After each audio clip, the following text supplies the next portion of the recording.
Boa noite a todos. Estamos aqui hoje com o Marco Milani para dar início a mais uma noite no nosso ciclo de palestras. Agradecemos a Deus, ao nosso Mestre Jesus, à espiritualidade amiga que nos acompanha. Agradecemos a oportunidade de estarmos aqui hoje com esse trabalho. Pedimos a proteção para mais essa noite. E a USE Regional de Ribeirão Preto convida você a participar do ciclo de palestras falando sobre espiritismo, com palestras virtuais preferidas todos os dias, exceto aos domingos, às 20 horas. Esse trabalho é indicado para as pessoas interessadas em espiritismo e os expositores são trabalhadores de centros espíritas e integrantes de entidades federativas do Brasil. Os temas das palestras são embasados nos princípios fundamentais da doutrina espírita, codificada por Allan Kardec. As palestras são transmitidas ao vivo, gravadas e disponibilizadas nos canais de comunicação no Facebook e no YouTube da USE São Paulo. Bom, Marco, a palavra é sua. Tenha uma boa noite, uma boa palestra. Obrigado, Marina. Obrigado, Pascoal. Eu agradeço inicialmente a todos os amigos da USE Regional de Ribeirão Preto por esse convite, né, já sabendo da relevância desse ciclo de palestras, né, que está sendo feita. Também quero agradecer a presença virtual dos nossos amigos internautas e também vou me colocar à disposição aqui dentro do possível, está na nossa dinâmica. Se no final houver perguntas ou algum tipo de questionamento, se houver esse tipo de abertura ou possibilidade, a gente pode depois responder dentro do possível, tá bom? Bom, o tema de hoje, ele é bem interessante, ele faz parte de uma reflexão, ele não é algo que comumente a gente vê se discutindo no movimento espírita, mas todos nós, sem exceção, sejamos espíritas iniciantes ou aqueles que já estão há mais tempo na doutrina, nós já paramos para pensar sobre a temática de hoje, né? Nós vamos falar sobre livros espíritas, e livro pseudo-espíritas, né? O que será que vem a ser isso? A gente vai ver durante a nossa apresentação. Para isso, eu vou fazer uma sequência lógica, né, na exposição, lembrando que esse material que eu vou comentar, ele depois, se vocês quiserem, eu até posso disponibilizar para o Pascoal ou para a Marina, tá? Uma sequência lógica, uma apresentação que eu faço, com imagens, né, com eles, e depois fica até mais fácil para aqueles que quiserem ou tiverem interesse, tá? Bom, então vamos começar a falar da nossa temática, né? Afinal de contas, como é que a gente vai discutir a questão dos livros dentro de um mundo que hoje nós já estamos cercados, né, de vários canais de acessos ao conteúdo. Então, nós poderíamos expandir a temática de hoje ao conteúdo espírita e conteúdo pseudo-espírita que nós poderíamos encontrar, por exemplo, na internet, nos grupos de relacionamento, né? Tudo isso faz parte da nossa vida, do dia a dia, né? Porque o acesso à informação hoje, ele é muito rápido, ele é muito comum, inclusive, dentro da perspectiva de qualquer pessoa, né? Desde aqueles que usam celular ou o notebook, o computador, enfim, nós podemos acessar diferentes tipos de conteúdo na internet, entre eles aqueles que são direcionados ou ditos, né, para o público espírita, que seriam conteúdos que supostamente descreveriam ou estariam relacionados com os princípios e valores espíritas, né? Mas essa quantidade de informações que nós temos hoje, ela é muito grande. E não quer dizer que todo conteúdo que se diga ou se passe por espírita seja de fato algo alinhado, né, com aquilo que os próprios espíritos nos ensinaram e que Kardec apresentou através de suas obras, né, por meio de suas obras.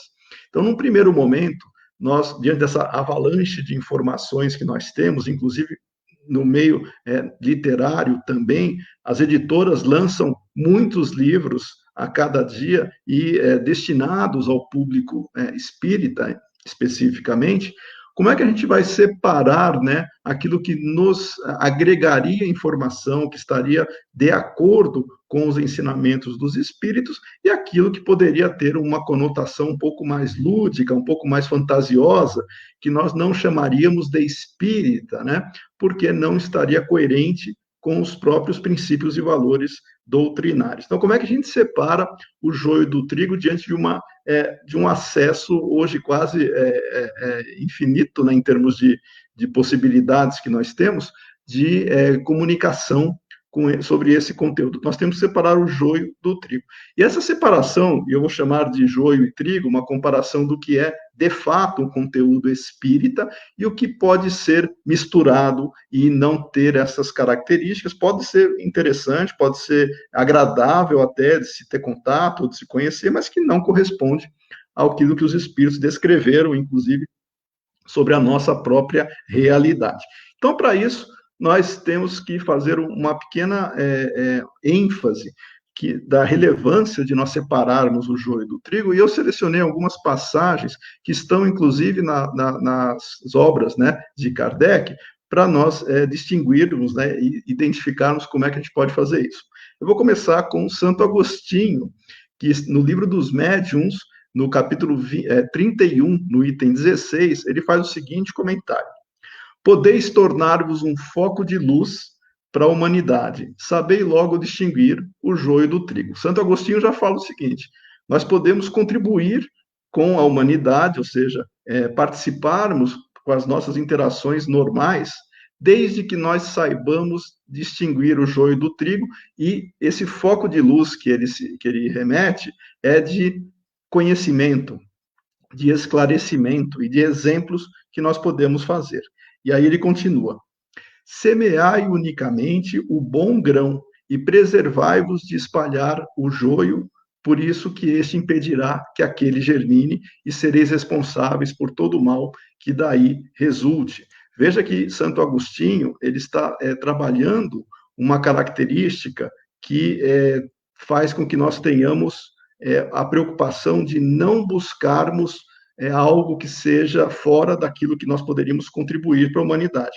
Eu estou vendo aí no slide, Marina, ainda não é para passar esses slides aí, tá? A gente vai abordar esses slides um pouco mais para frente, pode me deixar. Isso, pode me deixar, quando estiver perto dos slides eu já comento, tá bom? Inclusive essas imagens aí depois podem ficar disponíveis aí para a gente conversar, tá? Bom, então vamos voltar em Santo Agostinho. E aí ele continua fazendo uma reflexão em termos da responsabilidade que nós temos daquilo que nós semearmos, daquilo que nós espalharmos enquanto contribuição para a sociedade. E ele fala o seguinte: de igual modo, sereis responsáveis pelas doutrinas más que porventura propagueis. Isso é Santo Agostinho, está no livro dos Médiuns, capítulo 31, item 16. Tá? Santo Agostinho está dizendo isso, que nós seremos responsáveis não é só pelas coisas boas que nós espalharmos, não. Também por aquilo que prejudicar o próximo, inclusive com informações equivocadas, com informações que causem confusão, que gerem desentendimento. Por isso que a responsabilidade que nós temos ao compartilhar informações, principalmente na internet, isso é algo que aparentemente é inofensivo, mas não é. Se nós confundirmos alguém, se nós dermos a entender que a realidade é de um jeito, e na verdade isso pode prejudicar a pessoa, ou criar nessa própria pessoa uma sensação, uma ideia falsa do que seria, e ainda mais dentro da doutrina espírita, no sentido de nós não termos uma referência objetiva, nós estamos contribuindo para que essa pessoa ela não se adeque ou não tenha conhecimento de fato dos ensinamentos dos espíritos, e nós estamos semeando, né, não o trigo, mas o joio, e nós seremos responsáveis por isso. Santo Agostinho nos dizendo isso. E outra passagem que nós temos no Evangelho segundo o Espiritismo, no capítulo 6, é o Espírito da Verdade, que nos diz o seguinte: crede, amai, meditai sobre as coisas que vos são reveladas, ou seja, sobre o acesso que nós temos hoje com as informações. Não mistureis o joio com a boa semente, ou seja, o joio com o trigo. As utopias com as verdades. Vejam o distanciamento que o Espírito da Verdade faz entre o que seja verdade e aquilo que é utópico, que é fantasioso, que é irreal, que não tem conexão com os fatos. E o Espírito da Verdade, ele continua, e aí vem uma frase que acho que todo mundo já é mais familiarizado. O Espírito da Verdade diz o seguinte: Espíritas, é uma mensagem para os espíritas, amai-vos, este é o primeiro ensinamento, e instruí-vos, este é o segundo. Então, não basta amar, nós temos que nos instruir. E nós não conseguiremos amar se nós não soubermos como amar. Então, a instrução é fundamental para que nós tenhamos o conhecimento necessário para aplicar isso de forma produtiva. Ou seja, para amar, nós temos que conhecer e saber como amar, e não simplesmente achar que nós, pela boa intenção, nós vamos resolver ou atuar favoravelmente para a disseminação e para o compartilhamento dos ensinos dos espíritos. Então, por aí a gente já está vendo a preocupação que nós devemos ter com a qualidade do conteúdo que nós disseminamos. E tem Kardec, na Revista Espírita, de 1865, no mês de junho, ele faz uma afirmação bem forte e muito sincera para todos os espíritas. Vejam lá o que Kardec diz na Revista Espírita de junho de 65. Ele começa dizendo o seguinte: é dever, ou seja, é nossa obrigação, de todos os espíritas sinceros e devotados, ou seja, aqueles que se dedicam à doutrina, que sabem da relevância, da importância dela, não só para nós, mas para os outros também, repudiar e desautorizar abertamente, em seu nome, em nome da doutrina, os abusos de todo gênero que pudessem comprometê-la, a fim de não lhes assumir a responsabilidade. Pactuar com os abusos seria tornar-se cúmplices e fornecer armas aos nossos adversários. Ou seja, Kardec, ele é muito claro ao dizer que cabe a nós, espíritas, não compactuar com aquilo que poderia expor a doutrina ao ridículo, ou às fantasias, ou às utopias, que não contribuiriam para o entendimento dos princípios e valores doutrinários. E continuando, né, nós entendemos que se o Espiritismo ele tem uma característica de esclarecimento, e esse esclarecimento ele não é fechado, ele não é engessado, ele é dinâmico. Kardec já previa o dinamismo da doutrina, só que esse dinamismo não implica em substituição daquilo que os espíritos nos trouxeram como referência, simplesmente porque ou poucos, por opinião, acham que não deva ser assim, ou pensam o contrário. Quando os espíritos, e são espíritos de escola, espíritos de envergadura moral e intelectual, que não são aqueles que vieram simplesmente opinar, eles vieram orientar mesmo. E Kardec, com seu trabalho hercúleo, ele reuniu essas informações e, servindo-se de um critério chamado universalidade, ele reuniu essas informações e apresentou esse conteúdo para nós em todas as suas obras, não somente nestas 5 que nós conhecemos mais detidamente, né, que as pessoas comumente mais se deparam, começando o Livro dos Espíritos, na sua primeira versão, em 57, depois nós temos o Livro dos Médiuns, em 61, o Evangelho segundo o Espiritismo, em 64, depois nós temos o Céu e o Inferno, em 65, e finalmente a Gênese, em 68.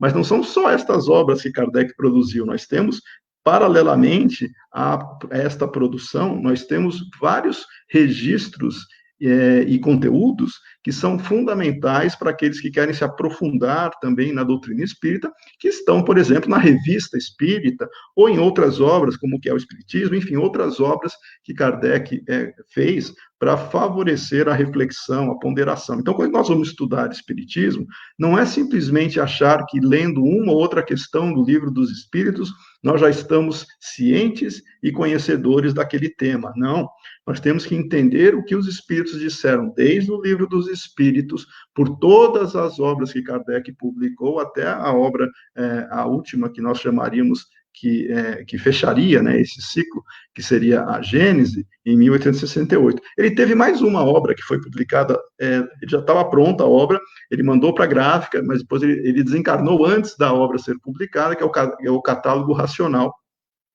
para a formação de uma biblioteca espírita. Essa obra, inclusive, tem em português, tá? Essa seria a última obra de Kardec. Mas, para efeito de estudo doutrinário, né, nós entendemos a Gênese, o livro mais maduro desse processo, e para nós compreendermos todos os temas que estão ali desenvolvidos, temos que compreender todo o contexto da obra, né? Por isso que é fundamental compreendermos Kardec na sua essência, que traz os ensinamentos dos espíritos. E aí a gente começa já a vislumbrar o que seria, então, um livro espírita e um conteúdo espírita. Ora, seria aquele que reflete exatamente os ensinamentos dos espíritos no seu contexto, não somente num ou no outro aspecto de uma obra, mas no conjunto da obra. Ou seja, nós não podemos pegar pontos isolados que nós achamos que represente toda a realidade, se nós não entendermos se este ponto foi desenvolvido, foi aprimorado, inclusive, nas demais obras, né? Então, é fundamental para nós começarmos a entender o que seja espiritismo, conhecer Kardec na sua essência. E isso não é um trabalho de um dia, um ano ou 10 anos, né? Nós podemos ficar a vida inteira estudando e a gente vai aperfeiçoando isso. E aí a gente já começa a verificar a relevância de entendermos as obras fundamentais de Kardec para poder comparar se o que nós lemos com outras literaturas se estão de acordo ou não. Bom, então, nesse processo de reflexão, a gente entende que cada pessoa, né, tem uma maneira de entender tudo isso que nós já temos em termos de conhecimento da realidade, por dois motivos. Primeiro, depende de uma série de situações hoje, né? Da nossa dedicação, do nosso grau de conhecimento, do tipo de formação cultural que cada um teve. Não tem certo ou errado, isso é uma característica de cada um. Tem algumas pessoas que gostam mais de estudar, outras nem tanto. Tem algumas pessoas que podem fazer isso, outras não podem, por uma série de restrições. Cada um tem uma maneira de se aprofundar. E nós vamos formando a nossa cosmovisão, que é a maneira que nós entendemos o mundo, a realidade, conforme todos esses princípios e valores da vida, né, que nós já estamos vivendo, da cultura que nós estamos, e a gente vai formando uma ideia do que seja isso. Somando-se a esse ambiente cultural, tem o nosso passado. Cada um de nós aqui traz recordações, traz tendências de tudo que nós já vivemos, nós já passamos por experiências boas, outras não, e nós refletimos também indiretamente, talvez não com a lucidez que nós gostaríamos, mas nós refletimos toda a bagagem que nós trazemos do passado. E isso influencia na maneira de nós interpretarmos também o conhecimento de hoje, porque nós podemos ter predileções ou tendências, alguns para algo mais exato, mais científico, né? Outros ainda gostam ou se afeiçoam a situações um tanto místicas, né?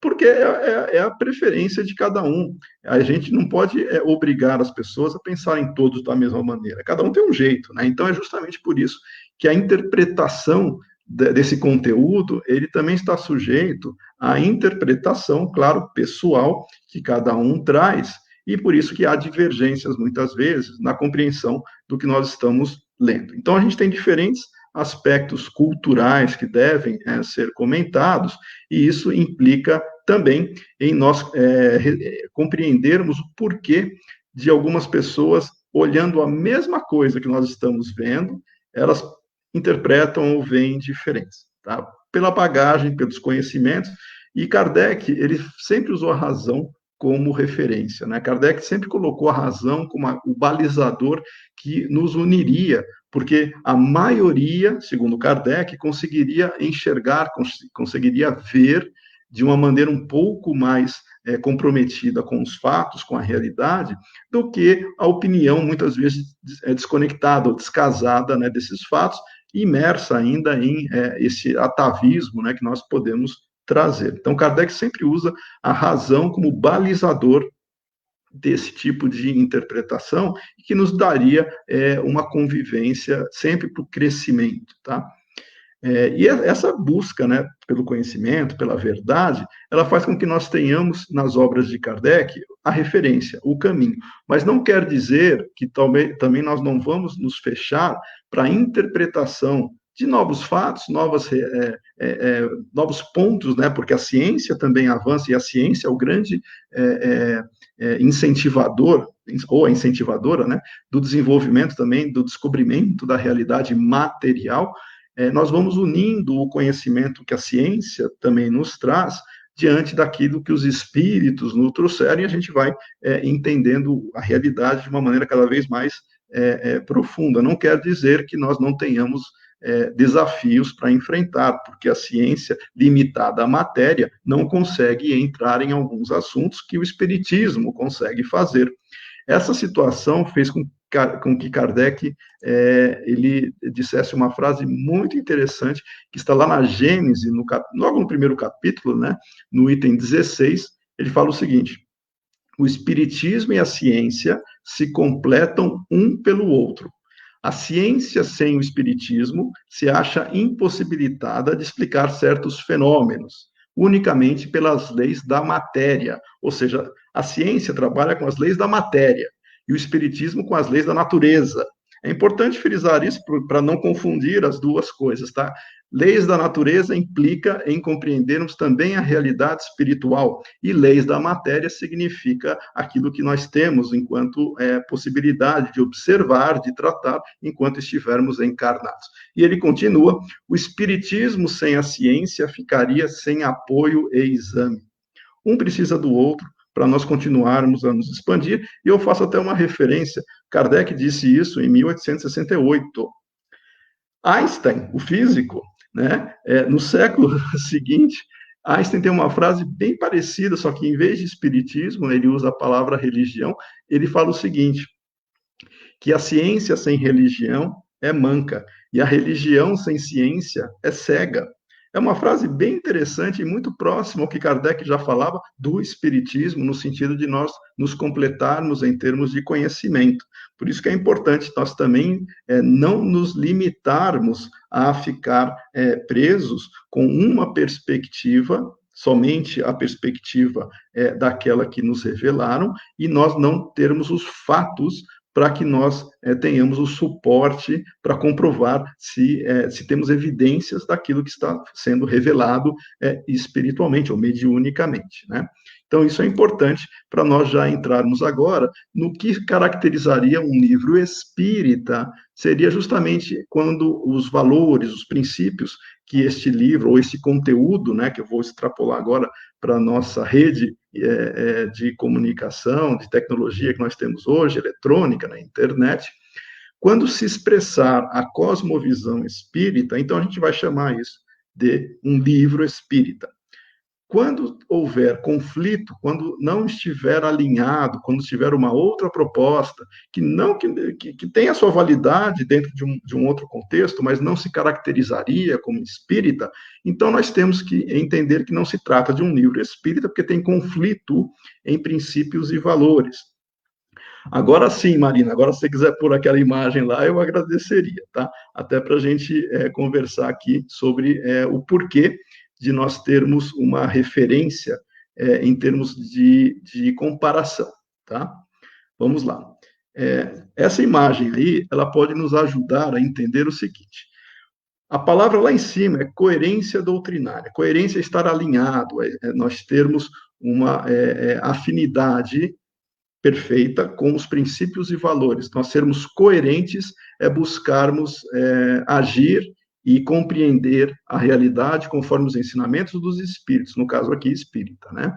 O livro ou o conteúdo, vejam que interessante, ele tem outras características que podem trazer ou atrair a atenção do leitor ou daquele que está acessando a informação. Primeiro, quando o livro é muito bem feito, não estou falando de conteúdo, estou falando da parte de formatação, né, a parte física.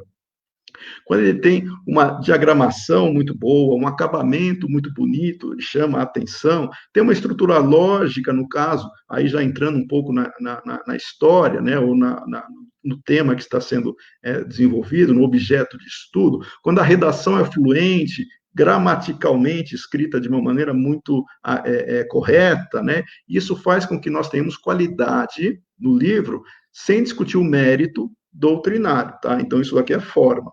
Outras coisas que também o livro pode trazer. interesse para a pessoa que tem afinidade com aquele tema, pode esclarecer sobre algum assunto, pode motivar a pessoa, principalmente no aspecto moral, a agir desta ou daquela maneira. Quando ele cumpre tudo isso e ainda tem coerência doutrinária, está alinhado com os princípios e valores espíritas, nós poderíamos chamar que é um bom livro espírita, porque ele consegue trazer conhecimento, ele consegue reforçar aquilo que os espíritos já nos disseram, está alinhado com o que os espíritos já nos disseram, não é uma coisa nova que está sendo dita, e de alguma maneira faz com que o conhecimento, o conteúdo seja absorvido, seja assimilado de uma maneira agradável. Esse é o livro espírita, esse é um livro espírita.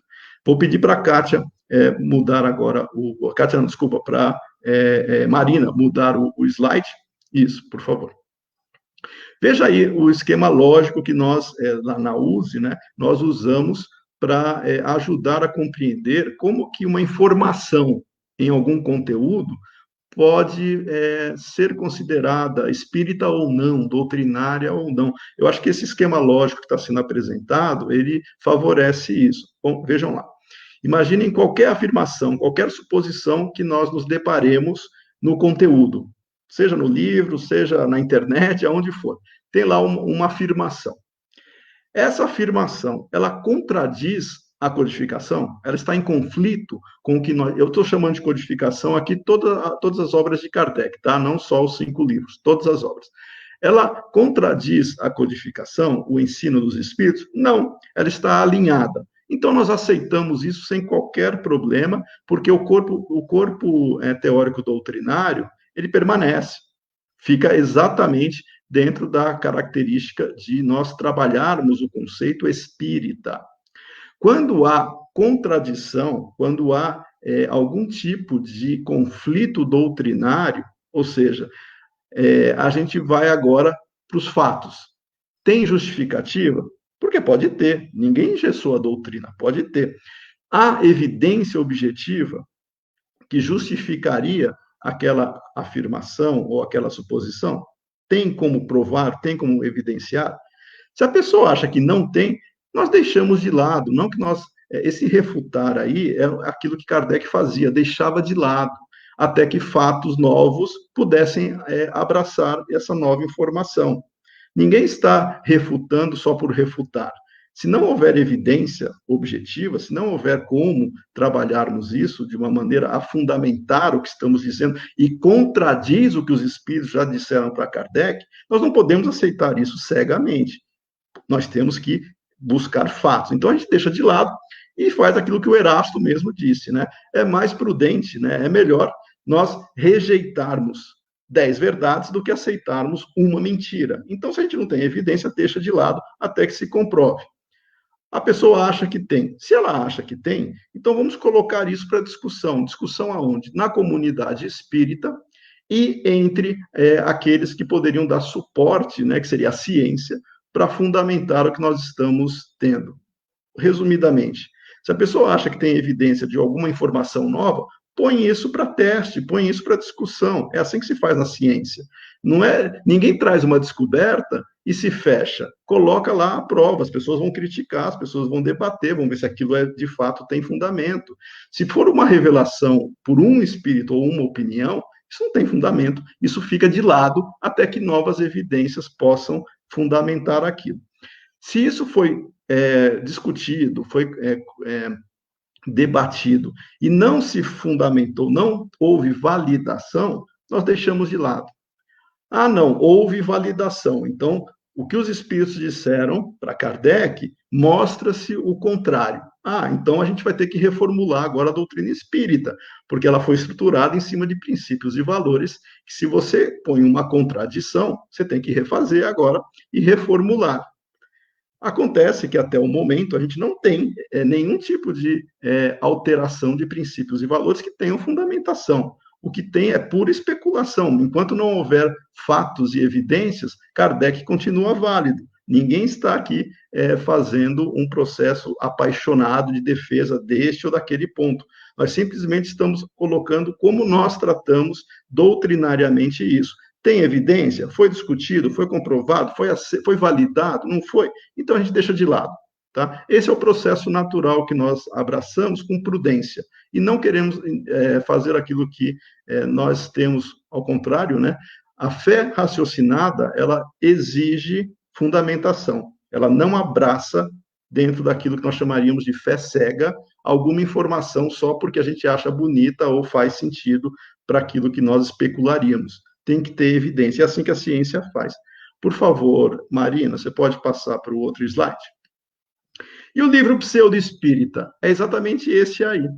O livro pseudo-espírita, ele parece ser espírita. Por algum motivo, ele tem uma história, ele tem uma linguagem, ele tem conteúdos que podem, de fato, estar alinhados com os princípios e valores espíritas, só que, misturado a isso, tem desvirtuamentos, tem divergências conceituais que podem estar ali presentes. De que maneira? Com informações que colidam com o que os espíritos já nos disseram, só que sem fundamentação. Isso é muito comum nós encontrarmos em romances, por exemplo. Ninguém está tirando o mérito de romance. Romance é muito bom, tem romances ótimos, romances belíssimos. Só que o romance muitas vezes se serve de uma linguagem poética, né, romanceada, né, para deixar a história mais agradável, ou porque existe, dentro de um processo natural de apresentação daquela temática, né, situações, ainda que sem comprovações, né, que poderiam ser verdades, mas que deixam a história agradável, deixam a história até para atrair mais leitores sobre aquilo. Eu vou dar um exemplo muito simples. Gravidez no mundo espiritual. Isso não existe doutrinariamente, mas não é impossível um ou outro aí dizer que tem gravidez no mundo espiritual, porque leu em algum autor que supostamente é uma obra mediúnica dizendo isso. Isso não tem sentido doutrinariamente. Isso aí é quase que você colidir com todos, quase não, você colide com todos os princípios doutrinários em termos de realidade espiritual, para comparar uma informação com todos os ensinamentos que Kardec teve, e ele usava o critério da universalidade para validar esses ensinamentos. Você abandona tudo isso por causa de uma opinião de um romance ou de um autor que acha que tem gravidez no mundo espiritual. Então, isso é trabalhar algo que as pessoas deveriam ter um pouco mais de cuidado antes de sair por aí repetindo coisas que não têm fundamentação, tá? E, pelo contrário, colidem com a lógica espírita. Por favor, Marina, mais uma, por favor. Isso. Então, como é que a gente identifica o livro pseudo-espírita? Vejam lá.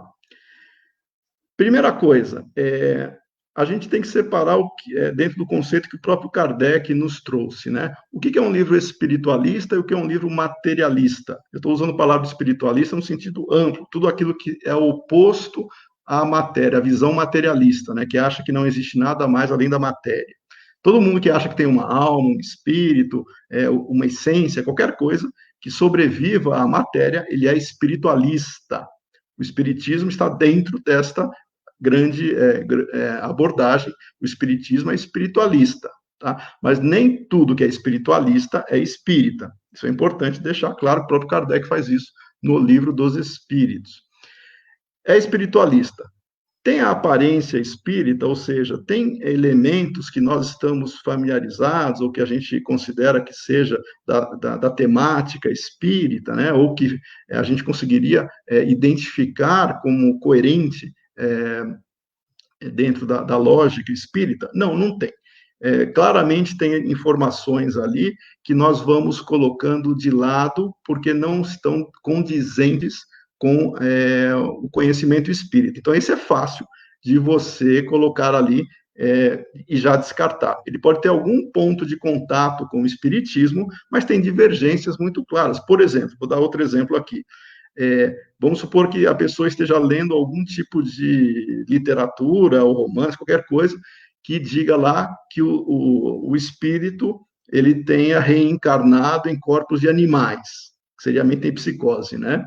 Que ele regrediu.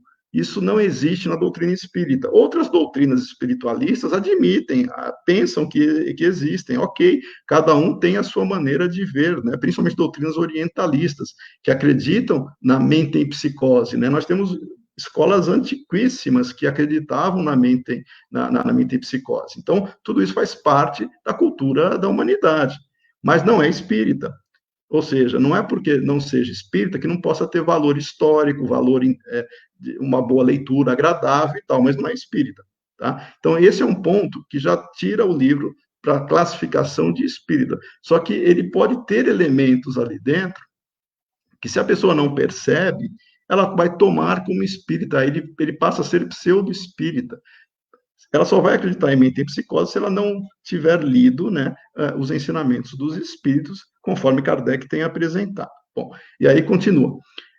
Depois, na literatura, a gente percebe coerência doutrinária, não há nenhum tipo de contradição? Não, não há. Tudo que está afirmado lá está de acordo com o ensino dos espíritos. Então, a gente considera um livro espírita. Se houver contradição, pronto, então ele não é um livro espírita, ainda que ele possa aparentar ser um livro com a temática espírita. Ele pode ter muita coisa interessante ali, mas se tiver coisas ali que entram em conflito com os ensinamentos dos espíritos apresentados por Kardec, é um livro pseudo-espírita. Não é demérito nenhum. Não é por isso que a gente não vai... Quem quiser ler, leia, não é nada disso. Ninguém proíbe nada. O problema é a pessoa distribuir ou assumir aquela informação como se fosse um estudo, como se fosse uma fonte doutrinária. E ela não chega a ser assim. Ela é uma informação que está dentro de um contexto, mas que colide com a literatura espírita. Então, esse processo, ele é importante para nós entendermos que tudo aquilo que nós lermos, principalmente em obras, sem a contrapartida, sem nós confirmarmos isso com os ensinamentos dos espíritos, nós temos que tomar cuidado para não trocar, né, ou pensarmos que estamos nos alimentando de trigo e estamos nos alimentando de joio, que é algo não tão feliz. Pode tirar a imagem, Marina, depois a gente volta com a última, né? Isso. Essa reflexão que a gente está fazendo, ela permite que nós tenhamos a seguinte ideia. Então tem livros que são oportunamente classificados de espíritas e outros que são espiritualistas, mas não são espíritas. Todos são bons, tá? Se a pessoa gosta, todos são bons. O problema é assumir a informação como espírita ou não. Só os espíritas vão ter essa característica, mas os espiritualistas são interessantes e podem deixar a pessoa feliz, agradavelmente, com aquela leitura. Ótimo, continue lendo. Ninguém quer que as pessoas direcionem-se só para o livro espírita. Por isso que, quando nós conversamos sobre isso com colegas, né, do movimento espírita, principalmente dirigentes, nós recomendamos aos dirigentes que tomem muito cuidado se eles tiverem livraria, né, ou seja, se eles venderem obras na casa espírita, porque o frequentador, a pessoa que chega na casa espírita, ele supostamente vai imaginar o quê? Que a livraria do centro espírita venda que tipo de livros? Espíritas. Se na livraria do centro espírita vender outros tipos de livros, espiritualistas que seja, ele pode comprar um livro espiritualista, se deparar com uma informação que contraria o ensinamento dos espíritos, no seu contexto, e achar que aquele ensinamento seja um ensinamento espírita, e deturpar ou confundir a sua concepção de realidade. E sai por aí dizendo que os espíritos dizem isso ou dizem aquilo, quando, na verdade, não são os espíritos que dizem. Foi um espírito, ou pelo menos uma interpretação que foi dada, e ela substituiu tudo que o Kardec colocou por uma informação. Ou seja, a responsabilidade dos dirigentes espíritas em disponibilizar obras nas suas livrarias para consumo, né, para o público que vá ali frequentar, ele tem que entender que o público vai confiando que vai se tratar de uma obra espírita. Então quer dizer que o público não pode ler o que ele quiser, pode ler o que bem entender, é só abrir a internet, a gente acha o que a gente quiser, o que a gente desejar. Só que imaginem, eu vou dar um exemplo, imaginem uma mãe que vai alimentar o seu filho. Que tipo de alimento que ela vai fornecer, ela vai procurar dar os melhores alimentos para o filho. Ela não vai dar um alimento ali que ela sabe que não vai fazer bem ou que está, de alguma maneira, deteriorado. E eu não estou fazendo uma comparação pejorativa, só estou dizendo que se uma livraria espírita vende obra espírita, então tem que ser obra que, de alguma maneira, esteja em conformidade com os livros, com os ensinamentos espíritas. Se colocar um alimento ali, né, para o filho, que não é o melhor alimento, ele pode ter consequências. É a mesma coisa a responsabilidade do dirigente com a livraria. E eu faço uma distinção aqui entre livraria e biblioteca.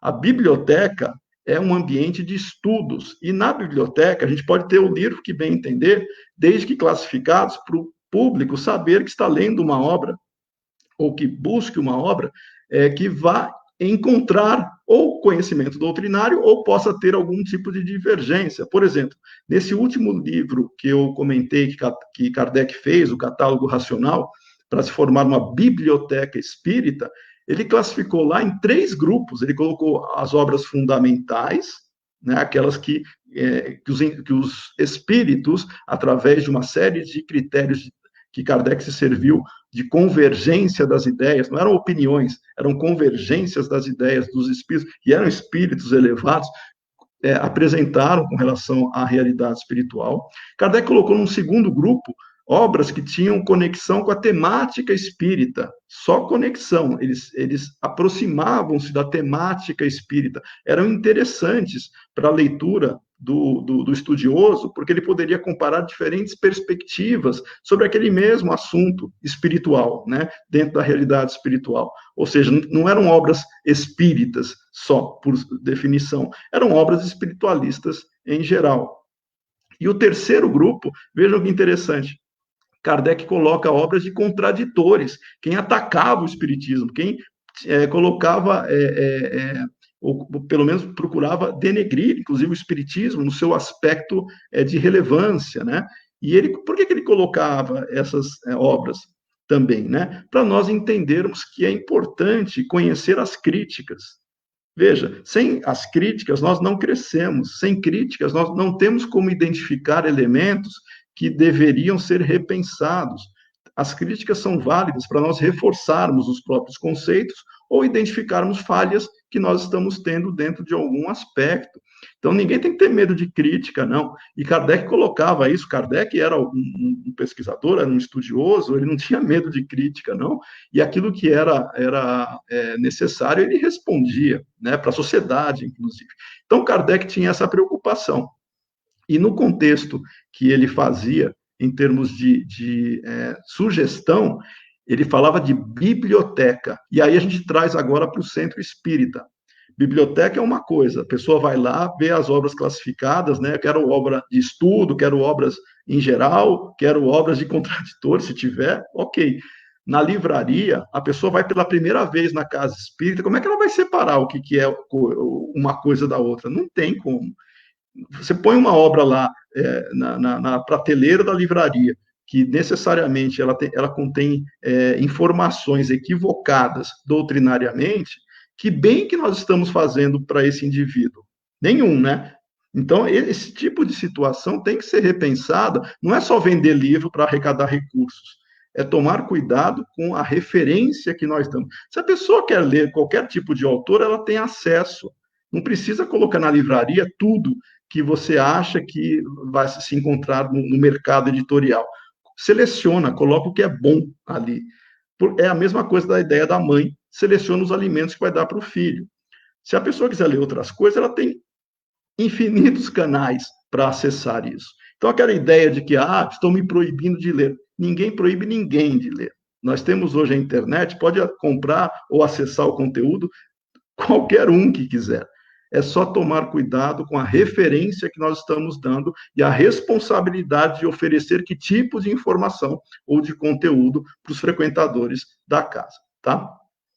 Bom, de maneira geral, eu sei que o nosso tempo também ele é meio escasso, tá? Eu estou passando assim, falando rapidamente, eu sei que tem alguns assuntos que poderiam ainda ser desenvolvidos, até que são relevantes, e eu só vou comentar um rapidamente, para depois eu vou procurar ser mais breve para ver se tem alguma possibilidade de interação, tá? Mas olha só, no Brasil, nós temos uma característica que é nossa, é típica nossa, tá? Eu vou passar alguns dados estatísticos que vão nos ajudar a entender o porquê de tomar cuidado com qualquer coisa que a gente lê, qualquer coisa que a gente está tendo contato.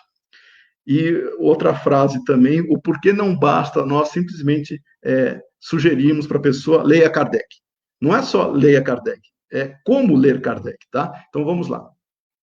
Eu vou citar os dados de um instituto, é o Instituto Paulo Montenegro, ele é vinculado ao IBOP, ele faz uma análise, ele faz isso como se fosse um censo, tá? Regularmente, a cada 10 anos, sobre o grau de alfabetização funcional que nós brasileiros temos. Ele divide em 4 níveis, né? Primeiro, o que é ser alfabetizado funcionalmente? Não basta só saber ler e escrever ou desenhar o nome. Tem que entender, interpretar o texto, compreender o conteúdo, fazer conexões, né? Abstratas, muitas vezes. Então, ele divide o grau de alfabetização funcional em 4 níveis. Desde o analfabeto funcional, que geralmente é aquele que sabe escrever o nome, sabe desenhar as letras, sabe ler algo bem precariamente, tá? Mas esse seria o analfabeto funcional. Ele não consegue ler um texto, interpretar um texto, ele não consegue fazer isso. Aí nós temos os demais graus. O rudimentar, que ele lê um pouquinho, ele lê um bilhete curto, uma mensagem muito simples, ele consegue ler, consegue entender. Tem o básico, que já consegue ler textos um pouco mais elaborados, e tem o plenamente alfabetizado, que além de ler o texto, consegue interpretar principalmente situações abstratas, fazer conexões abstratas, né? Seriam textos que exigiriam um aprofundamento, uma interpretação um pouco mais complexa. Então, nós temos esses 4 níveis. Espera-se que quando nós estejamos lendo um manual de alguma coisa, nós entendamos o manual. Dependendo do nível de alfabetização funcional, a pessoa não vai conseguir ler o manual. Ela vai ler o texto, ela vai conseguir ler o texto, só que ela não vai entender o texto na sua complexidade ou partes do texto. Tá? Por isso que é importante a gente tomar cuidado quando simplesmente alguém diz, leia Kardec. Porque não adianta a pessoa pegar a obra de Kardec, começar a ler, porque, e eu vou passar os dados agora, necessariamente ela pode ter dificuldade de compreender a essência ou fazer conexões abstratas com o que ela está lendo. Olha só esse número e depois a gente já pode passar para uma reflexão maior, tá? No Brasil, o Instituto Paulo Montenegro, ele separa essa pesquisa em pessoas de 15 a 64 anos de idade, tá? Então, ele pega a população adulta.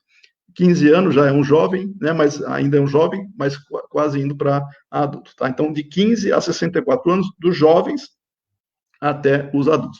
E aí, vejam só, no perfil que é traçado nessa pesquisa, também identifica-se conforme o grau de formação educacional regular que a pessoa pode ter tido, né? Do ensino fundamental, do ensino médio, ensino superior. E esse instituto faz esse acompanhamento, como é que está o grau de alfabetização funcional, conforme o grau escolar também que nós temos. Eu já vou para o último para ficar mais fácil a reflexão.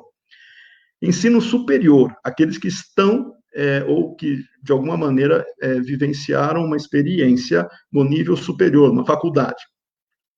Esperaria-se que todo mundo que entre numa faculdade, ou que finaliza, ou que esteja numa faculdade, tenha um grau de compreensão mais avançado sobre textos, né, de interpretação de textos. Mas vejam que dado alarmante.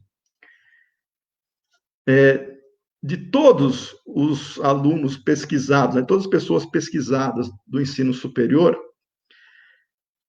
38% não estavam no nível máximo. 62% estavam no nível pleno, no nível máximo que você consegue ler, interpretar, fazer conexões abstratas com o conteúdo. 38% estavam no nível básico, que não é o rudimentar, mas que você teria dificuldade plena, ou seja, você não conseguiria entender na completude do texto tudo aquilo que a mensagem estava trazendo. Você teria ainda dificuldade para algumas conexões abstratas para fazer isso. Isso é no nível superior. O que significa isso? Vamos transportar agora para a casa espírita. Quando a pessoa chega na casa espírita, ela pode, independente do grau de formação que ela esteja, ela pode ter dificuldade de fazer conexões, de interpretar de maneira adequada, ou quando ela está lendo um romance que seja, a pessoa está exercitando as suas faculdades intelectuais, só que não necessariamente ela está interpretando tudo de uma maneira plena.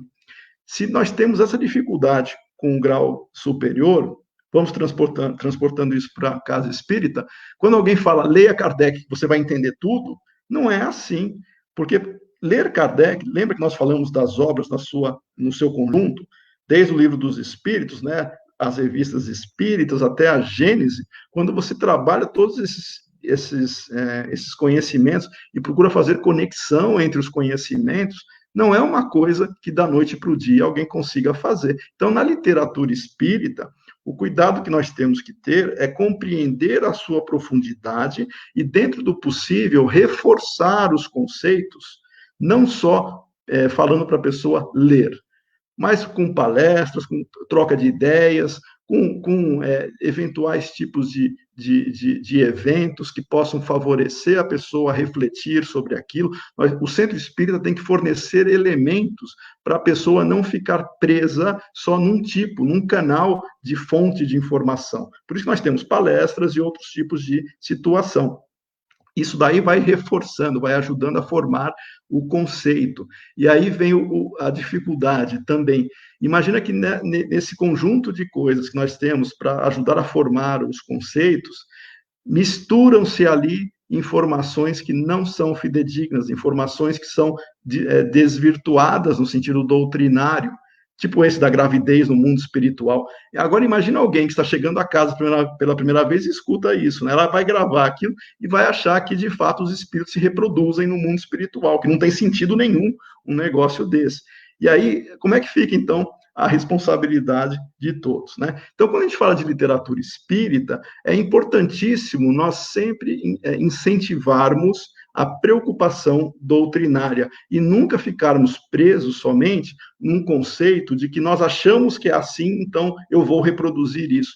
Nós temos que confirmar se o que nós achamos que seja esse o ensinamento dos espíritos possa estar, de alguma maneira, acontecendo dentro de um reforço em outras obras, em outros contextos. Nesse sentido, eu coloco o seguinte, nós temos uma farta possibilidade de absorver conhecimentos, de nos deparar com conhecimentos, mas Kardec, como dizia Herculano Pires, é a nossa pedra de toque. Nós podemos ler qualquer autor, qualquer livro, não importa qual, só que nós temos que conseguir comparar se aquela informação faz sentido ou não sobre o aspecto espírita. Se a pessoa não tem essa preocupação, ok, ela tem uma posição espiritualista. Eu já comentei isso já várias vezes. A pessoa que abriu uma livraria, né, de livros espíritas, então ela tem que ter essa preocupação. Se ela abrir uma livraria espiritualista, aí ela vende qualquer coisa que seja, que remeta, né, a essa possibilidade, com outras escolas, outras filosofias, outras doutrinas, outras religiões, mas o importante é que a pessoa que esteja lendo, se ela quiser ter essa referência, leia Kardec, porque isso vai ajudar a formar uma ideia um pouco mais precisa. Nós temos diferentes tipos de literatura, gêneros, nós temos diferentes tipos de possibilidades de reforçar os conceitos, né? Quem gosta de ler romance, continue lendo romance, mas leia também Kardec, tá? Faça isso dentro do propósito de crescimento, e não de ficar apenas buscando uma situação confortável. Eu gosto dessa literatura. Tá bom. Mas o fato de gostar não significa que nós estejamos comparando. Tem que estudar também, tá? Então, uma recomendação, uma sugestão, né, vamos estudar e não apenas ler por diversão. Eu também acho interessante, né, nós temos, como nós falamos no começo, né, o joio e o trigo, tem vários colegas, e a própria USE procura fazer isso também, de eventualmente fazer análises de livros, análise da literatura, análise daquilo que está sendo publicado, e mesmo se posicionar em termos de conteúdo, né? Com relação à análise da literatura, por exemplo, eu vou sugerir alguns livros aqui, que eu fico até em dúvida, não sei se quantas pessoas conheceriam, né? Que são lançados por autores muito bons, não que eles mudem o conceito de Kardec, eles simplesmente agregam conhecimento no sentido da história do Espiritismo, ou trazem um alinhamento também para nós entendermos como desenvolver os nossos argumentos, né, espíritas, espiritualistas. Eu me lembro que em 2015, eu vou citar aqui, porque ele é meu amigo também, mas na época ele não era, eu não conhecia o autor do livro, o Adriano Calzone, ele publicou Em Nome de Kardec, que faz uma apresentação do período pós-Kardec, né? Depois que Kardec desencarnou na França, o que poderia ter acontecido para o movimento espírita ter caído, declinado. Todo mundo, acho que já ouviu falar que nós tivemos, na época de Kardec, era o maior movimento espírita do mundo, né, na França, em Paris mesmo, nós tínhamos uma quantidade de espíritas bastante expressiva com relação à própria população do país, e depois da desencarnação de Kardec, o movimento espírita ele sofreu um baque, né? Ele declinou, e inclusive ele, em termos de registro histórico, né, nós temos hoje a certeza de que a população de espíritas na França hoje é muito pequena, né? E por que aconteceu isso? E nesse livro do Adriano Calzone, Em Nome de Kardec, ele dá pistas, porque ele faz uma pesquisa histórica, né? E ele comenta todo o processo que aconteceu após a desencarnação de Kardec, inclusive a infiltração, e aí vem o problema, do sincretismo religioso, quando você começa a misturar ideias, achando que está enriquecendo ou que está atualizando Kardec, você infiltra coisas que não são novas, pelo contrário, geralmente são coisas orientalistas místicas, supersticiosas, né? Não há nenhum demérito a quem acredita nisso, mas você tem que trabalhar a coerência de uma maneira e não misturar, porque na hora que mistura, você perde a estrutura, você perde a referência doutrinária. Esse livro é muito interessante. Depois ele tem um outro livro na sequência, que é Madame Kardec, que ele mostra o papel de Amélie Baudet, né, a senhora Kardec, dentro desse processo também, e os desafios que ela teve dentro do movimento espírita, porque são pessoas, somos nós, somos humanos, com os nossos defeitos, as nossas falhas e as nossas tendências. Por isso que o grande ponto o espiritismo, ele liberta consciências. Ele liberta consciências. Só que nós trazemos o nosso passado, e muitas vezes recheado de ideias supersticiosas, de ideias místicas, né? E isso, para nós nos libertarmos disso, também exige a fé raciocinada. Então fica aí o desafio para nós não nos prendermos somente naquilo que pode parecer bonito, mágico, né? Mas não tem correspondência com a realidade. Então eu deixo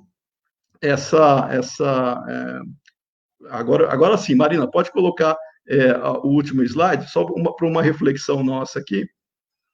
E vejam que interessante. Eu trago um pensador, eu trago um filósofo, que é Tomás de Aquino, e olha só o que Tomás de Aquino, que não era espírita, mas olha só, até porque na época não tinha, né? Olha só o que ele fala, e eu concordo plenamente, eu acho que todo mundo vai também se identificar aí. Não se opor ao erro é aprová-lo, é a omissão. Não defender a verdade é negá-la. Vejam esta mensagem e essa reflexão que nós podemos ter com referência ao conteúdo e qualidade daquilo que nós estamos lendo, e mais ainda, daquilo que nós podemos fazer com que os outros leiam, daquilo que nós disseminamos, compartilhamos com os outros.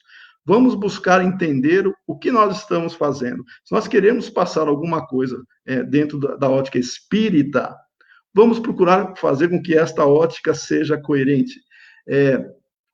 nós temos uma... Obrigado, Marina, pode tirar. Nós temos uma situação, e eu vou fechar minha apresentação pelo tempo também, da seguinte maneira, trazendo Herculano Pires, que é uma pessoa que eu admiro bastante.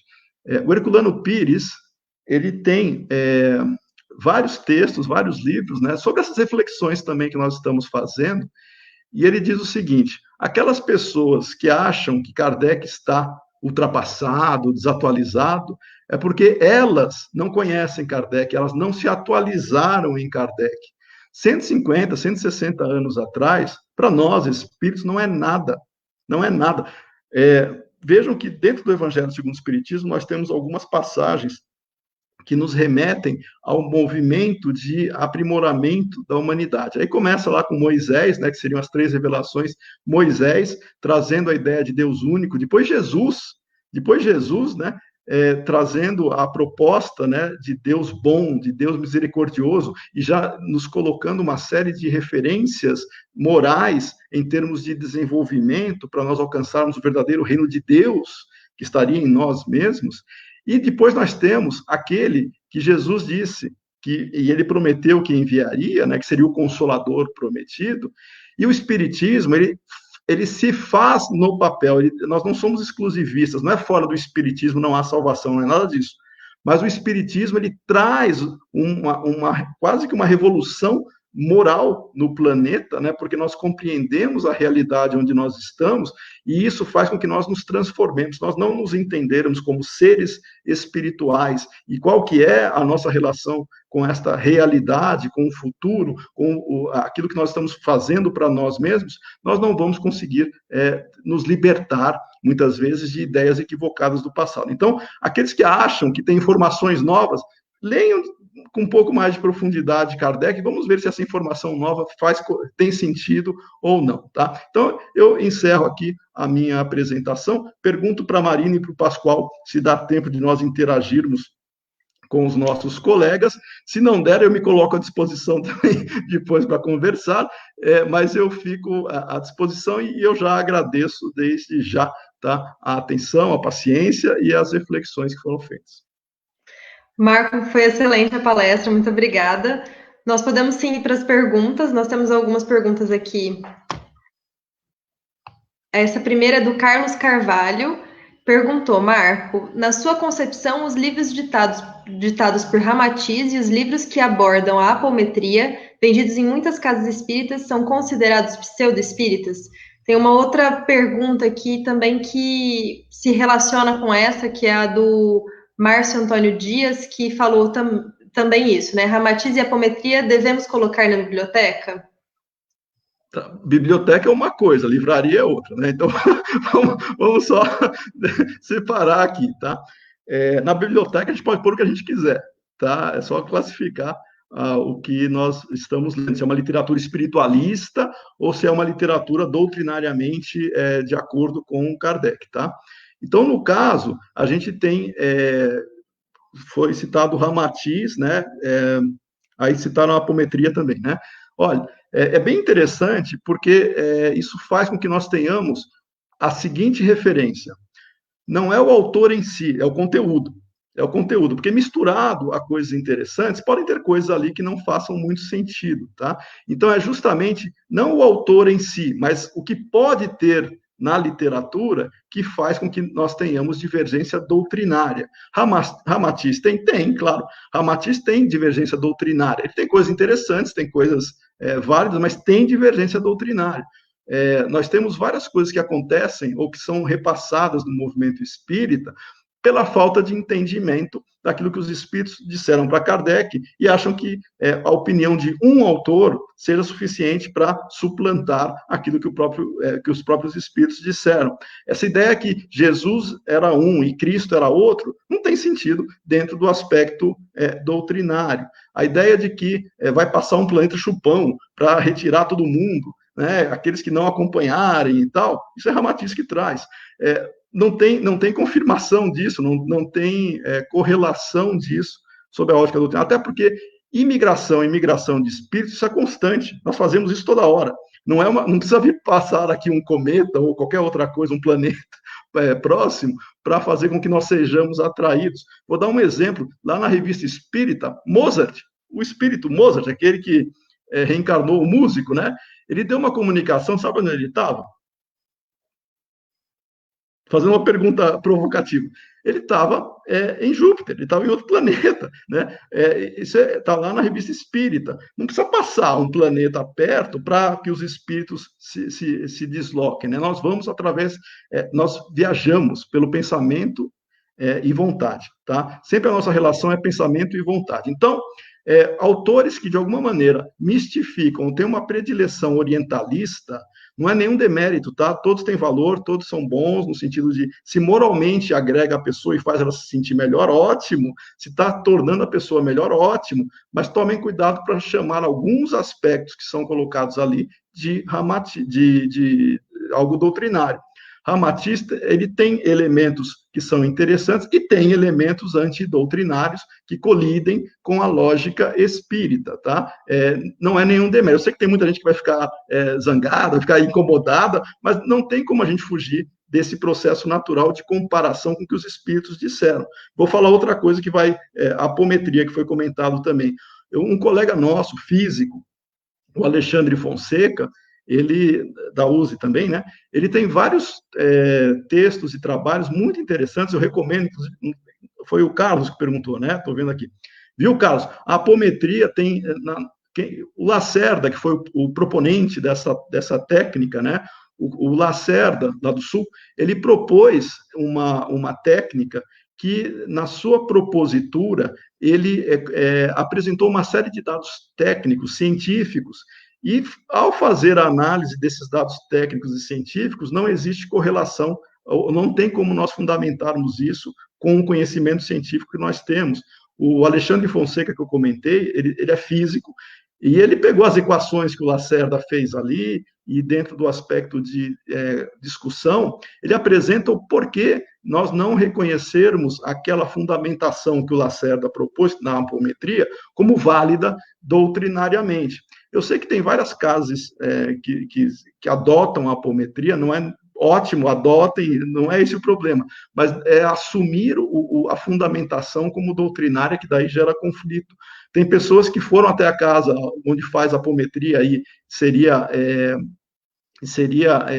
beneficiada, excelente, talvez a explicação não seja aquela que a apometria ela pode ter sido beneficiada por outro motivo, mas é válido, ou seja, qualquer trabalho voltado para o bem, ele é válido, é só a nomenclatura, tomar cuidado com a fundamentação, para não chamar de espírita aquilo que não tem fundamentação doutrinária. Eu vou até abranger um pouco mais, não só a apometria, por exemplo, a cromoterapia e cura por cristais e outras coisas, e outras terapias alternativas que possam ter, elas podem ter validade para aquelas pessoas que se sentem agraciadas ou de alguma maneira se sentem beneficiadas. Não é nenhum demérito para quem faz, só que dentro do aspecto doutrinário isso não tem fundamentação. Ou seja, a grande preocupação é entender esse tipo de posição, não desrespeitando as pessoas que acreditam nisso, sempre respeitando, sempre, de maneira fraterna. Mas nós não podemos aceitar algo que não tenha fundamentação doutrinária. Então, é nesse sentido. Tá? Não sei se respondi, acho que sim. Sim. Nós temos mais uma pergunta do Marco Borges, que é: tendo em Kardec o incentivo de criar grupos familiares, como enfrentar a orientação das instituições federativas que não recomendam o estudo doutrinário em casa, que nossos lares não têm proteção? Oi, Marco, tudo bom? Marco, meu amigo aí, né, nós estamos já nos acompanhando virtualmente aqui em algumas lives, né? Eu acho que o Marco está se referindo ao processo de atividade mediúnica em casa. Porque o estudo doutrinário a gente pode fazer, né? Então, talvez seja a atividade mediúnica que ele esteja se referindo. Mediúnica, eu acho que é isso. Depois o Marco descreve aí se foi algo diferente. Porque o estudo doutrinário a gente pode estudar, e deve, né? Deve estudar em qualquer lugar. Inclusive, quando a gente faz evangelho no lar, em casa, né, nós, ao ler aquele trecho e comentar, nós estamos estudando doutrinariamente aquele trecho, né?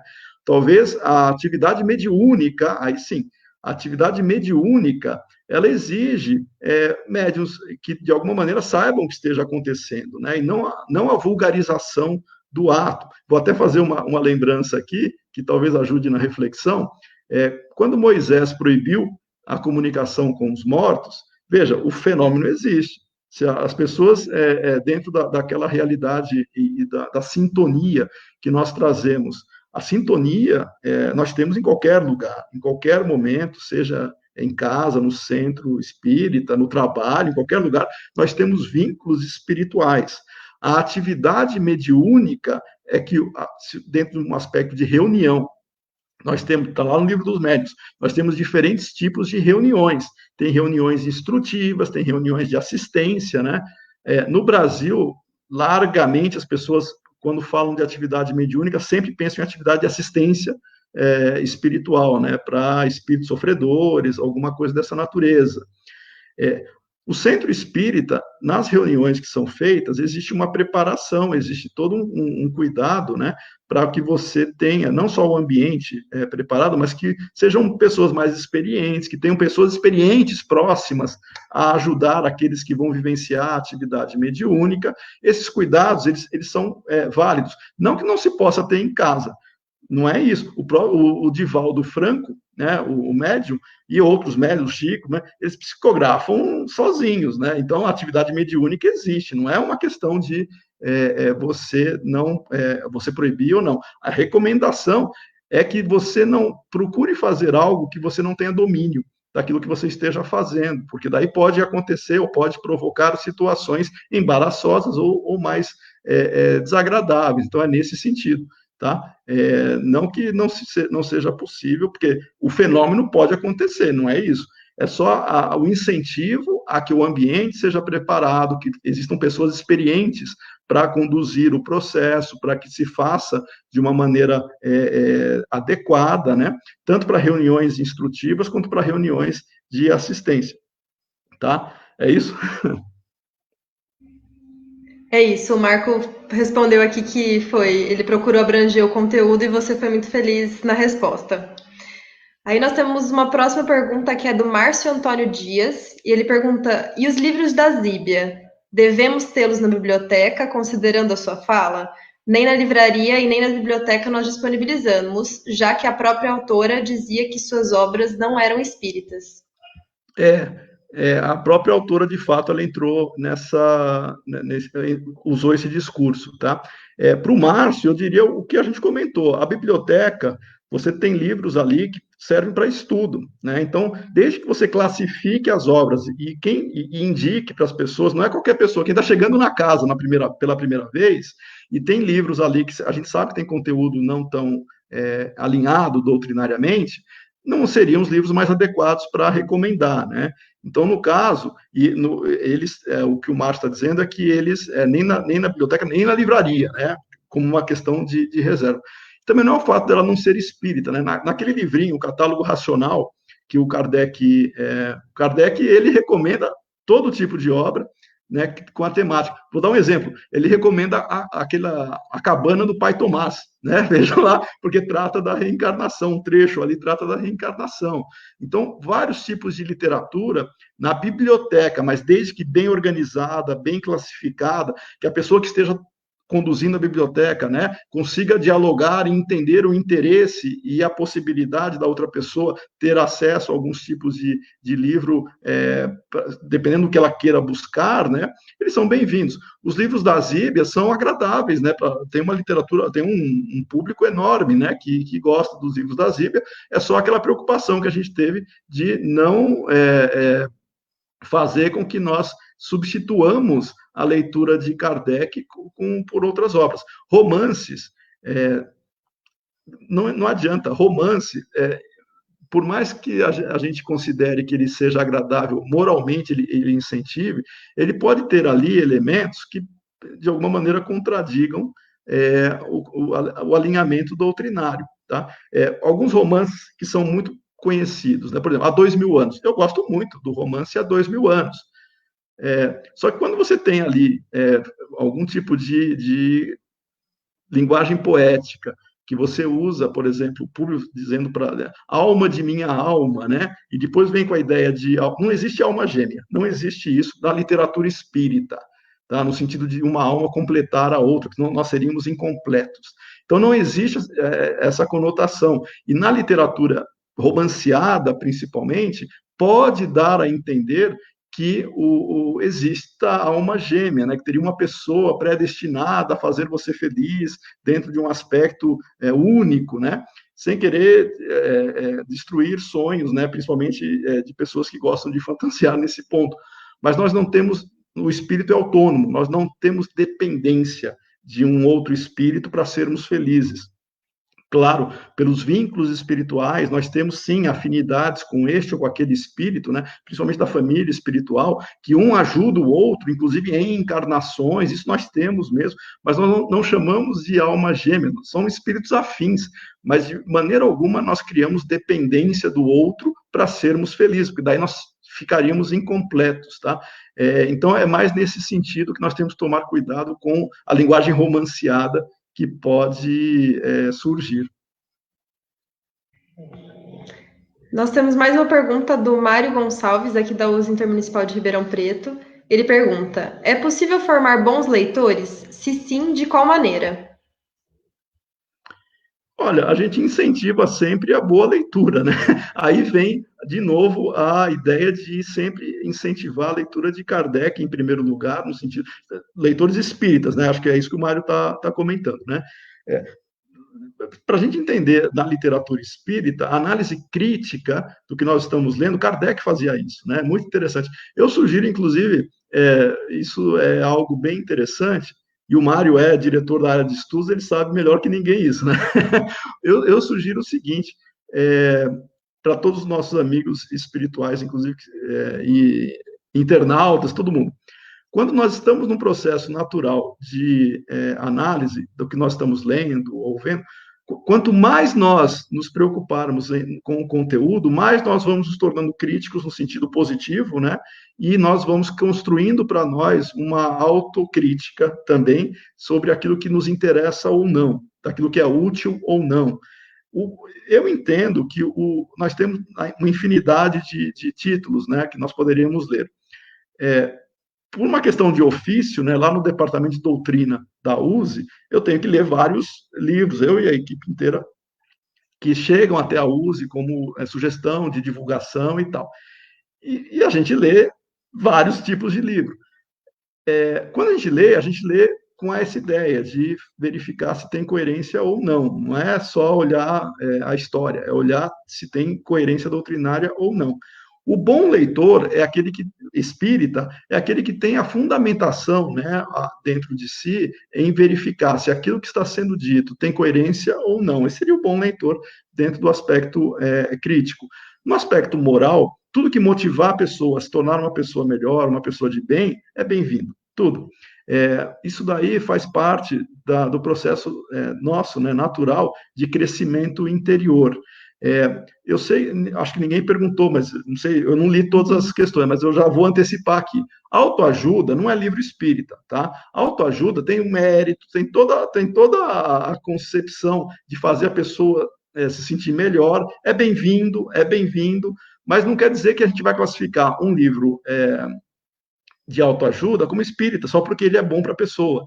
O espírita é o que está completamente, é o que está alinhado com os princípios e valores doutrinários. O de autoajuda é bom, pode ler, não tem problema nenhum, né? A pessoa vai se sentir bem, vai se sentir motivada, só que talvez ela não explore os fundamentos, né, da doutrina espírita. Então, é essa diferenciação que eu acho só que é interessante, que o bom leitor, ele com o tempo, né, com a análise crítica e trocando ideias, se colocando para conversar, ele consegue fazer.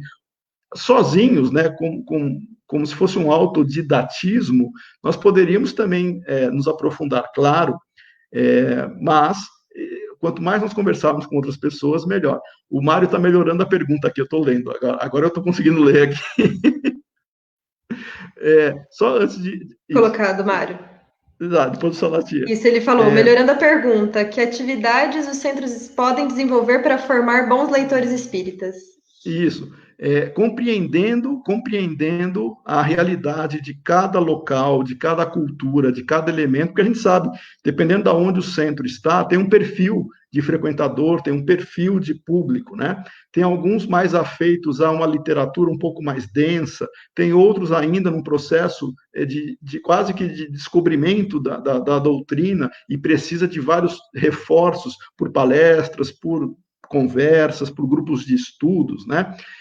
Dentro da média, o que faz de fato um desenvolvimento mais intenso são grupos de estudos onde as pessoas se reúnem, pouca gente, né? Pouca gente se reúne para debater um trecho, uma obra, que isso faz com que nós tenhamos, sim, um crescimento bem interessante. Então, grupo de estudos sempre é bem recomendado. Mas a gente não pode recomendar um grupo de estudos para um centro, por exemplo, ou para uma comunidade, onde o perfil médio, ou o perfil daquela região, ele tem uma outra característica de assimilação de conhecimento, que seja mais por palestras, por conversas, né? E o grupo de estudos poderia favorecer. Mas no caso da pergunta do Mário, do leitor, pressupõe-se que a pessoa goste de ler, grupos de estudos para discutir obras, para discutir trechos, ele é muito bem-vindo e ajudaria a enriquecer e favorecer essa análise crítica das pessoas. Espero que tenha respondido aí para o Mário. Sim. Agora sim, Salatier. Salatier Buzetti perguntou: em O Livro dos Espíritos, 600, consta que o animal é quase imediatamente utilizado. Por outro lado, André Luiz relata a existência de muitas aves, peixes. Como você interpreta isso? Excelente pergunta, até uso como exemplo essa pergunta que o Salatier fez, porque a gente tem o seguinte: as obras, nas 600, e só reforçando para as pessoas depois irem pesquisar em casa, já pesquisando, tem duas informações muito importantes. Uma, que o princípio inteligente dos animais, né, o espírito dos animais, ele é aproveitado, ou reaproveitado quase que imediatamente. A gente não vai entrar na discussão do quase imediatamente, porque o tempo para a realidade espiritual é algo bem fora da nossa percepção. Mas é a outra informação que eu vou insistir nessa questão 600. Ele não entra em contar, ele não interage, ele não tem tempo de interagir, está no finalzinho da questão. Ele não interage, ele não fica na erraticidade, tá? Se ele não fica na erraticidade, a gente tem essa informação, e não é só na 600 não, viu, Salatier? Tem outras questões de Kardec que ele reforça isso, inclusive na Revista Espírita, ele faz até um comentário com um certo humor, ele fala que se existissem animais no mundo espiritual, ostras também deveriam existir, né? Isso Kardec falando na Revista Espírita. Mas o que eu estou dizendo é o seguinte: o que nós encontramos na literatura, André Luiz e outros, o que se descreve lá, nós podemos fazer hipóteses. Podem ser formas pensamento? Claro que pode. Né? Formas pensamento é algo plausível de se conceber doutrinariamente. Formas pensamento. Aonde que nós fundamentamos isso em Kardec? Na Gênese, capítulo 14, item 14. Na Gênese, nesse capítulo e nesse item, nós encontramos uma referência muito interessante que diz o seguinte: um agricultor que, quando ele desencarna, pelo pensamento e vontade, ele pode criar fluidicamente suas ferramentas, seu arado, né, sua charrua, inclusive os bois.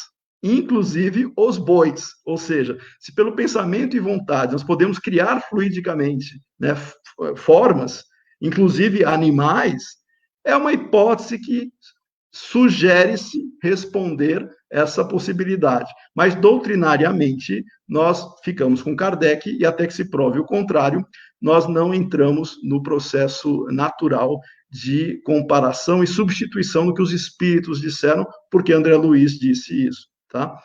Então, muito boa a questão do Salatier, eu uso isso em outras conversas, mas já aproveitando, fica aí, animais no mundo espiritual, sob a ótica doutrinária, usando a questão 600 e outras, os espíritos estão dizendo que eles não interagem na erraticidade. Então, essa é a informação doutrinária que nós temos, a não ser que alguém prove o contrário com fatos e não revelações, aí nós reverteríamos essa ideia.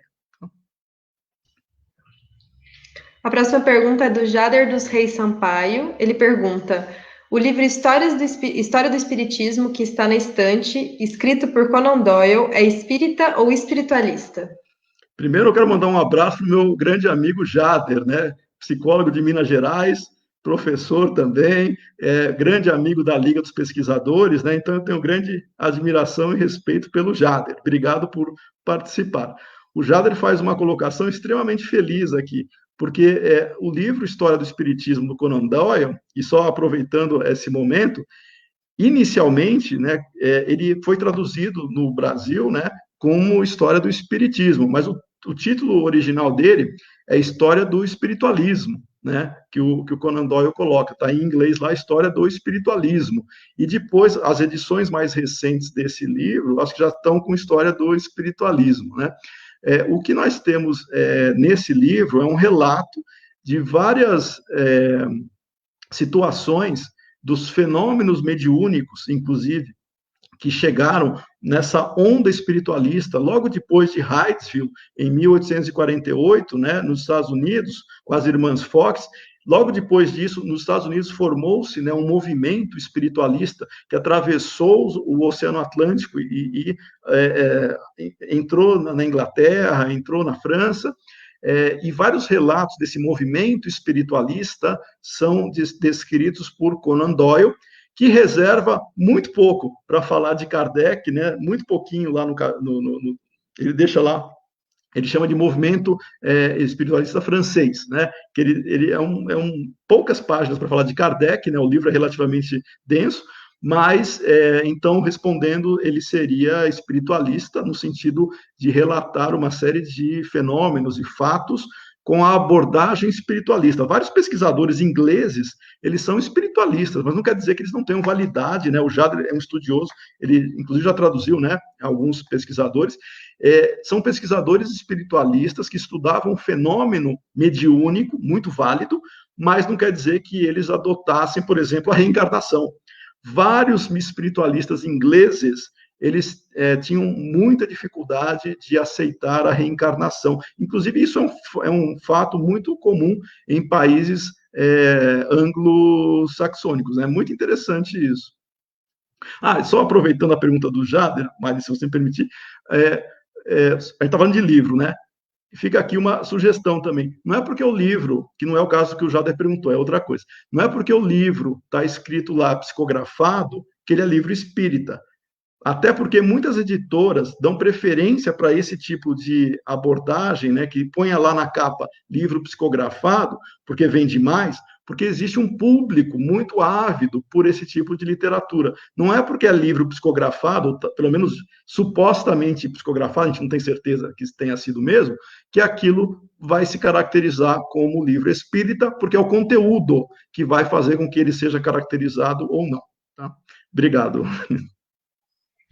Marco, nós teríamos mais algumas perguntas, mas a gente já ultrapassou meia hora do tempo que a gente estava prevendo. Desculpa. Então, desculpa a todos. Não, mas é que estava muito interessante o debate, né, o assunto.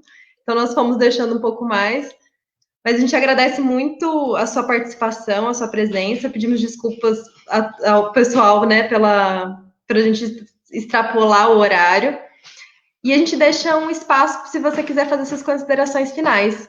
Muito obrigada pela participação e pela palestra. Obrigado, eu só tenho a agradecer o convite da USE Regional de Ribeirão Preto, aos amigos, né, que sempre estão acompanhando, que fizeram todo o processo aí de sugestões, de perguntas, aos meus amigos mesmo, né, estou vendo o Adair agora aqui também se manifestando, né, não dá tempo de a gente responder, mas a gente pode conversar depois. O Adair faz um comentário de livros filosóficos, né, eu tenho um livro muito interessante que eu recomendaria, do nosso amigo Humberto Coelho, né, Humberto Schubert Coelho, chama Filosofia Perene, que eu fiz, inclusive, o resumo dele, né, que eu divulguei, muito interessante. Nós temos literaturas muito interessantes, pena que elas não são muito divulgadas, né, mas fica aí a sugestão e o convite para todos, para que nós tenhamos sempre a preocupação de selecionarmos as obras para ganharmos tempo. Não é para ninguém proíbe ninguém de ler, é só para ganharmos tempo, vamos ler aquilo que nos parece mais útil. Muita paz a todos, foi uma satisfação estar aqui com vocês.